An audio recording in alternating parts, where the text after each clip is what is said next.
אז שלום, שמי עופרי רווה ואני גרה בקיבוץ אורטל ברמת הגולן. לפני 5 שנים למדתי מדיטציה טרנסצנדנטלית ולפני שלמדתי את המדיטציה סבלתי מהרבה, בעיקר מקוצר נשימה ואסתמה תכופה כל יום, וגם לא היה לי שקט נפשי מספיק גדול.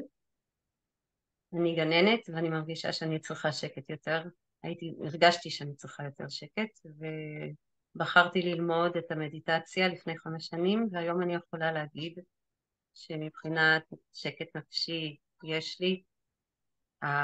הכי הכי חשוב לי זה שהאסתמה עברה ושאני יכולה לנשום היום כמו שצריך.